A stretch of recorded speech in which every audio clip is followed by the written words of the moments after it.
me that green light. Give me that green light, Maine. Give me that green light. Give me that green light, Maine. Give me that green light.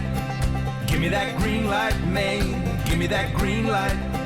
Give me that green light, Maine. Welcome to Greenlight Maine. This is season 7, a lucky number for so many, but when it comes to this competition, luck has nothing to do with it. The startups are chosen because they earned it and can show they have what it takes to scale up and be a driver in Maine's economy. And we can help with that by awarding the top 3 cash totaling $40,000 to invest in their companies. We also provide judges that make superb mentors, and they are with us throughout the series. Let's say hello to them before we get started because they have such illustrious backgrounds. Welcome back, John Karp. Thank you. Thank you for having me back. I'm John Karp. I work with the Maine Manufacturing Extension Partnership, mainemep.org. And we will do anything to help a manufacturer succeed and become more profitable. I'm embedded within the Maine Technology Institute, and I want you to know that the contestants on here probably have a lot more on the ball than I do, at least in the beginning stages of my career, because at 9 years old, I asked the neighbor if I could mow his lawn. He said, okay, how about $1? I started crying because I only had 50 cents. So you don't have to be smart to be an entrepreneur. You just have to keep banging your head against whatever walls come up in front of you. And I love that story that you had to pay him. So cute. Hi, Susan Rulin. Hello. Thanks for having me again on Greenlight Maine. This is really such a great experience. I'm the managing director of the Dirigo Labs Accelerator.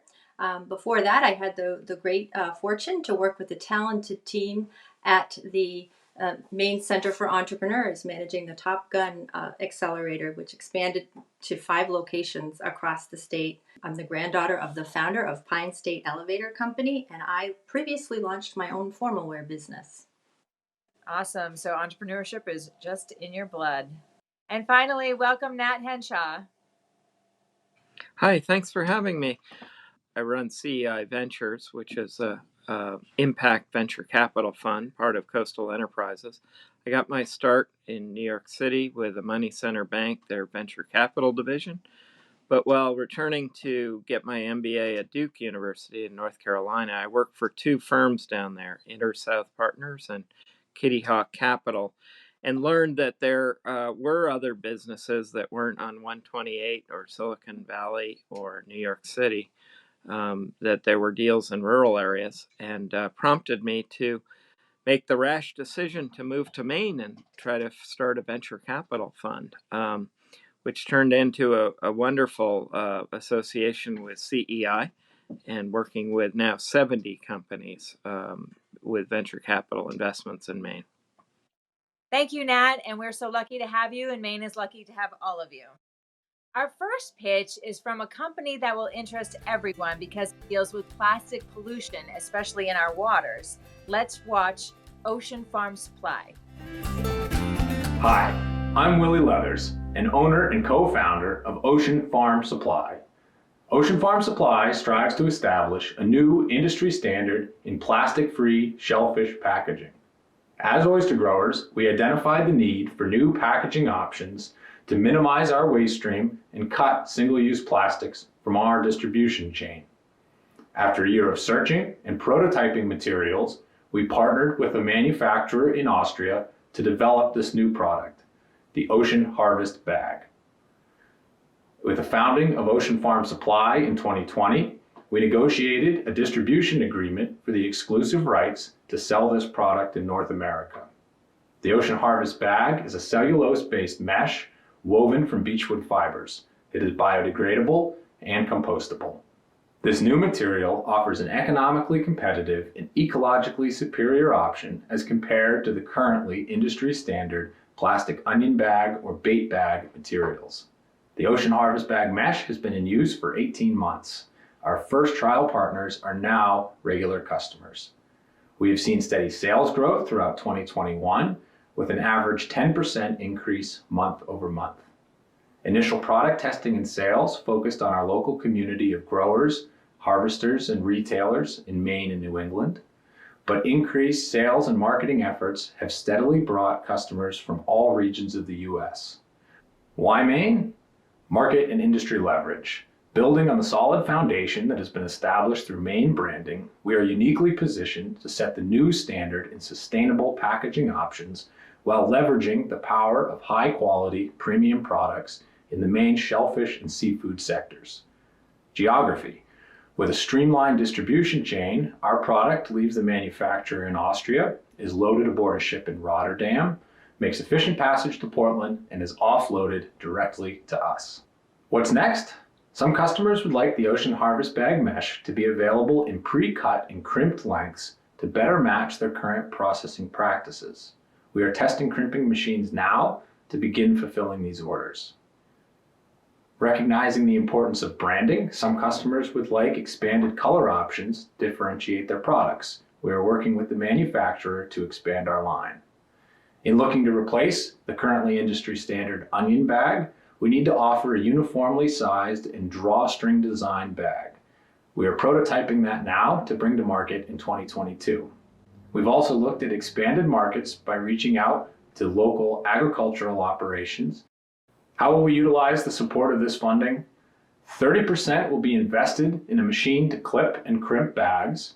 30% will be used to design, print, and distribute strategic marketing materials to expand our customer base and inform end users. And 40% will be invested in increased product offerings through expanded color and bag design options. We thank you for this opportunity and hope to have your support. Willie, great pitch, very innovative, and I can see that you have so many different markets you can hit with this. So nice job. And let's kick off the questions with John. Thank you. I see you're in shellfish. I'd consider that not an enormously scalable market, somewhat limited. Fruits and vegetables, I get that. That's a bigger market, a lot of competition, but bigger market. I'm very curious about the custom products you show on your website. What type of products do you envision adding to the line? Yeah, so that's a great question. As you do look at our market, we came upon this product in our initial vision because we are shellfish farmers. And so that was a real meeting a need in the industry to bring this cellulose mesh to market. We certainly recognize the produce as another avenue, and that's something that as we add additional revenue streams, we will likely look at. And I guess as we look at development of more custom products to meet those needs, if we looked at focusing on an aquaculture specific model, kelp grow out, scallop grow out, mussel grow out, all have areas where single use and primarily plastic use products could be replaced with sustainable options, in particular cellulose products. Susan. Yeah, great pitch. I'm just curious, the product from Austria, and I'm wondering if you're the sole distributor in the U.S. for that product, that material. Yeah, that is correct.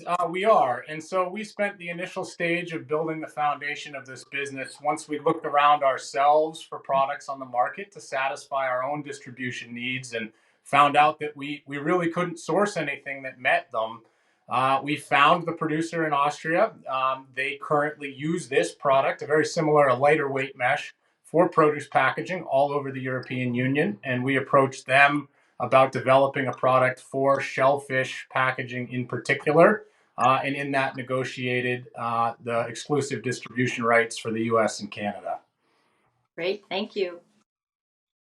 Nat. Yes, I'm very intrigued with the sustainable solution here. I was wondering how you balance the need for an organic compostable product and durability and something, particularly if it's ever used in the water, whether it breaks down. How do you balance those two things? That's a great question. And as we look at meeting different needs for different niches within the industry, we really will need to look at developing a spectrum of products that can meet the needs for each. For example, similar meshes are used for oyster reef restoration or habitat restoration, bank buildup. And so we have targeted initially a market that is a distribution chain, either farm to distributor, distributor to retailer, or retailer to customer. And in those cases, the product that we have brought to market meets the criteria for both wet and dry storage. in the time frame that fresh shellfish is going to be stored in those bags. Great. As far as the production goes, is this something that you envision ever producing yourself? Well, so the company that we've partnered with in Austria has a vision that as we move forward in this, there would be an opportunity that they've designed their business model to be replicatable. And in that, we all recognize that a goal in diminishing some of the negative effects of global supply chains would be to have manufacturing closer to use. So if that's something that could be brought stateside, in particular, buoying the Maine forest product industry or more local distribution networks, that's something we definitely look at. And we've actually had conversations and collaborations with the university systems on how they might support that. Great, thank you. Susan. Just curious about the competitive market. Do you have, is there another company doing something similar to what you're doing? That's a great question. Right now, we don't see anything that is a cellulose-based mesh that is on the market in terms of being strategically sold and meant for shellfish packaging. So no, right now we are, as far as we know, the sole supplier of this material. Great, thanks. This is definitely cutting edge and first in class, so congratulations to you, Willie. Thank you. All right, we need to take a quick break and hear from our sponsors. We'll be right back after this. Bangor Savings Bank, committed to investing in its employees, customers, and communities to help create a stronger Northern New England. Bangor Savings Bank, you matter more. Northern Light Health, because we're all Mainers, and making healthcare work for you includes providing care to more Mainers. Innovations in ways you can access care when and where you need us. northernlighthealth.org. Welcome back to Greenlight Maine. You can now receive fresh produce and support local farmers with just one click. It's called Farmdrop. Have a look. I'm Hannah Semler, and I'm the CEO and co-founder of Farmdrop.us. And I've been working in Maine to support community food systems for the last 10 years, most notably with the Maine Gleaning Network. And it was during that time, working with farms to support them in getting their excess produce to food pantries and meal sites, that I realized that the local food systems were being left out of a really important online consumer trend. So Farmdrop.us is now an online farmers market model for community food systems, and we have 12 markets in the state of Maine and New York that are looking to increase farmers' ability to access local community consumers that are wanting to buy local, but that need more convenience or greater choice or flexibility. So Farmdrop comes in midweek in the evenings to support customers in reaching all of their favorite local food producers through one online, one-stop shop. They pick up at community locations that are near them, and in some communities there are even home delivery or other options like wholesale or farm to pantry and even EBT online. And each market hub has a community organization, a nonprofit, a farm, or an individual that we create a job for managing that market hub. And their job is to bring producers and customers together around this community food system solution. Our challenge is really working at the community level while knowing that it's going to take a regional approach to grow nationally to support the different ways in which we need to build up our local food systems, not just to access customers in our hometowns, but to bring products that have a market elsewhere to where they need to go. So we're building ways for farmers to build cross-market sales channels where they can aggregate and send product to markets through shared logistics and distribution networks. So with distribution logistics created by the shared marketing tool, farmers can stay on the farm, collaborate around bringing their products to market, and access 2, 3, 4 more times the number of farmers markets than they would originally be able to access in a week. And so we're bringing efficient digital solutions to a sales channel that can support farmers in retaining control over their price, their product quality, and access to their customers. and bring collaboration into building up more resilient community food systems. And we're now ready to make the big leap to support our business model and create scalability for the technology systems that we've created and the 100+ producers, farms, and the many thousands more we look to reach in the coming years. By 2023, we will be a 1,000 producer network that will be working together regionally in clusters of towns to address the distance to market and build collaboration around our incredibly important local food systems that need digital solutions now. Oh, Hannah, this is just a wonderful idea. I can't believe we haven't had this before because it keeps farmers on the farm and exposes everybody to fresh products. So good for you. Thank you. In 2011, it was a revolutionary concept. All right, John, kick us off. All right. Hi, Hannah. I'm interested to understand your vision of how big this can scale. I believe it can scale as big as we need it to. How many rural communities are looking for better connection to their local food, convenience, and safety? So we have 100 communities in our vision by 2023, but I believe thousands of market hubs can coexist and build in different states as needed. In just Maine, we have about 13 and growing. So I think it's really an interesting question, and it's yet to be seen. How many will be in Maine alone? Great. Thank you. Susan. Great job, Hannah. I would like to know, is your logistics tool proprietary? You know, it is a conglomeration of plugins. There is some custom code that helps connect the different aspects of our multi-vendor payment processing system. So we do have some proprietary pieces of the technology, but we have been built thanks to the knowledge and talent of those that come before us. So WordPress, for example, which is open source. So we're really an interesting mix of technology systems. Hi, Hannah. I'm curious what your sales pitch is to farmers, if you could tell me a little bit about that. That's a great question. So we do not have a problem adding farmers to our market hubs because they're the first to know that adding a farmer's market to their week, while sometimes impossible, if physical, if it has to require their time or an employee's time, with an online system, they get to drop off in bulk the orders that have been accruing during the ordering period. And so they can add 1, 2, 3, sometimes 5 or 6 Farmdrop market hubs to their week and plan a logistics route where they wouldn't be able to otherwise increase their number of sales channels direct to consumer through farmers markets. John. I guess I'm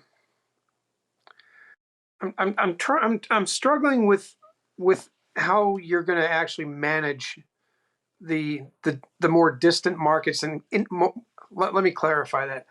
How you're going to really get into those markets, like let's say Minnesota, right? You've got a lot of connections around Maine. I understand that, but how about if into a totally strange territory about breaking in there? It's a great question. So right now we're building relationships based on my existing network, which is giving us enough work. I have a big network, a professional network nationwide and globally.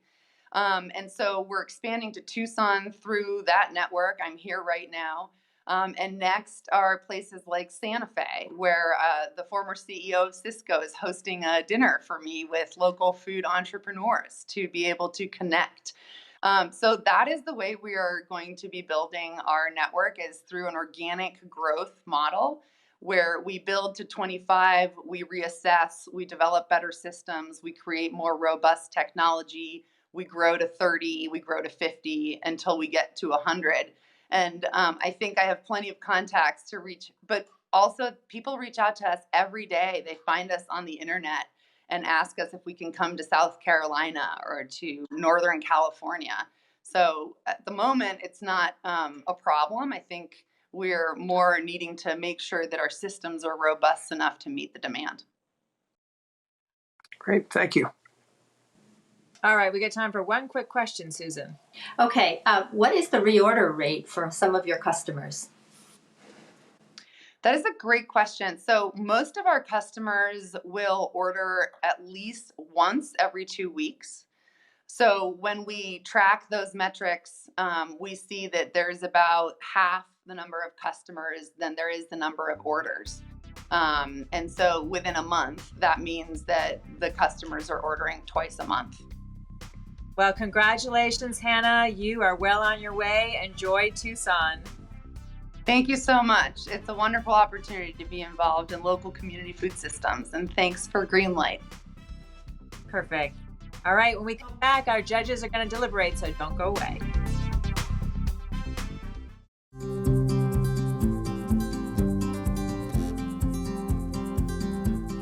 Martins Point Generations Advantage, offering comprehensive Medicare Advantage plans. Information at martinspoint.org. Fame came along at a time when we really needed somebody to believe in our mission. It's so nice to have somebody actually try to understand what we're doing. Fame helps Maine businesses and lenders get to yes for their financing needs. Thank you, Fame. Thank you, Fame. Thank you, Fame. Welcome to One Hot Marketing Minute with me, Isla Dickerson, and my co-host, Jacqueline Fish, where we help you think through critical decisions about marketing your product, service, or business. Today's topic, how do you earn trust through marketing, and why is it so important?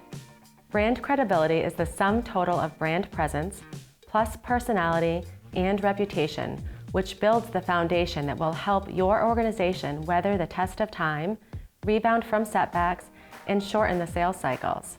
So, how do I know if my marketing inspires trust? Ask yourself the following questions often. Does my marketing speak like a real person to real people? Share my story and my why. Feel distinctive, authentic, and true. And engage people as participants. There is so much to be gained in asking just a few good questions, especially when it comes to marketing. It is always a good day to get curious and get creative for your business. On the next One Hot Marketing Minute, we'll explore memorable marketing in 60 seconds or less. Thanks for spending a hot minute with us. Welcome back to Greenlight Maine. This is the time of the show our judges get to weigh in. We had two wonderful companies who made great pitches. Always a tough decision for our judges. We had Ocean Farm Supply and Farmdrop. Let's start with Ocean Farm Supply just because they pitched first. Nat, what'd you think? Well, I think the sustainability piece here is wonderful, and getting plastics out of our landfills and out of our oceans is just a wonderful thing. And I like the fact that it's come out of the Maine aquaculture industry. I think that's all wonderful.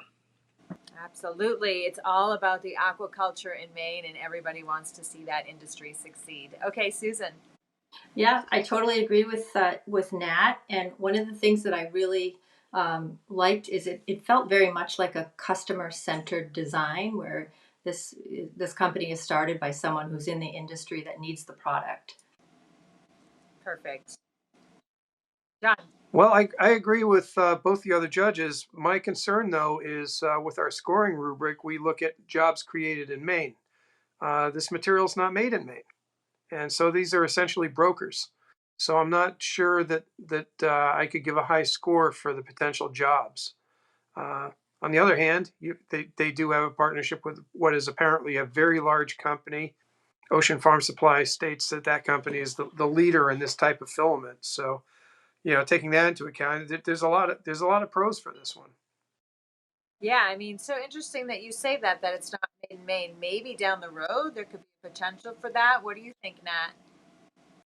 Well, I think it's certainly possible, and it might even be advantageous to the European company to have something over here. So that's certainly a possibility, I would think, as the market develops. Susan. Yeah, I agree. I don't necessarily think it's bad. They have a protection in place for their distribution, so I think that's positive. Also very encouraged that they're interested in branching into other markets like produce, etc. All right, let's switch gears to Farmdrop with Hannah. I mean, It's unbelievable, the opportunity for local farmers just to keep them doing what they do best. So love to see this get even bigger nationwide, right, John? Absolutely. I mean, they've got what sounds like a pretty robust platform set up, and sounds like they really do have an eye on scaling nationally. During our interviews, I kind of questioned that, but she kind of set me at ease with her discussions of being out in Arizona and looking around the country for opportunities and getting inquiries from around the country, very importantly. Yes, she was very well connected, and you guys learned a lot about that off camera. Okay, Nat. So growing up here in Maine summers, I remember my grandfather having, excess zucchini or what have you, and going, why can't Hannaford carry this? And talking to them. It was a long way of saying I think there's a real logistical problem that can be greatly aided by the application of IT here. So a very interesting opportunity. Yes, nothing beats supporting local too. Susan. Yeah, I really admire her company ethos and her origin story. And it seems to me that she has the basis of a very strong technological solution to a kind of a classic supply chain issue that we all wish we could get to a farmer's market at a different time. So I think this is a great product. Closing comments, John? Very close. Very close. Both of these companies, I think they both have a lot of strengths. All right, Nat. I think the IT scalability here can make for a really big company. So I guess I favor the Ocean Farms. Okay, and Susan. Yeah, a very difficult decision. We have two very ambitious entrepreneurs who have really taken a thoughtful approach to the products of solving issues of climate change related problems. So I'm going to have a very tough time. We're going to give you some time to work this out while we take a break. We're going to be right back after these messages from our sponsors, so don't go away. We'll have our winner.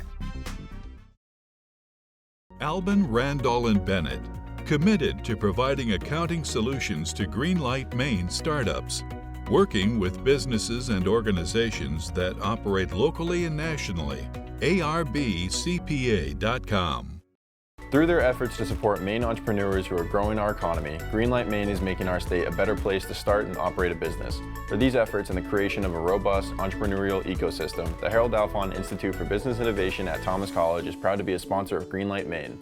First Park, a 285-acre business park located in Oakland, Maine, offering fiber internet, 3-phase power, and pre-permitted sites for businesses to start or expand. Details at firstpark.com. Welcome back to Greenlight Maine. Our judges have weighed in, and we heard from two fabulous companies who have a great mission to serve people and the environment. But it's time to find out who is moving on in the competition. So judges, I'm going to count you down from 3. Are you ready? 3, 2, 1.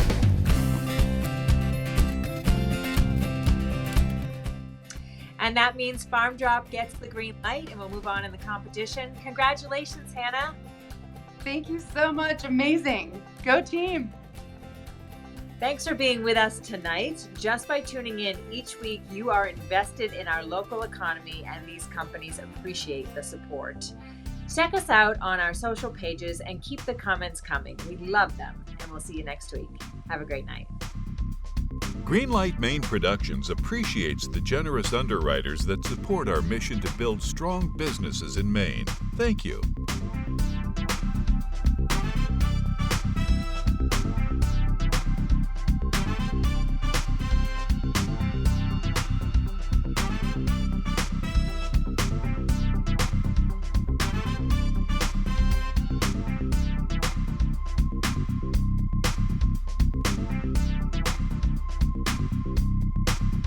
Give me that green light. Give me that green light, Maine. Give me that green light. Give me that green light, Maine.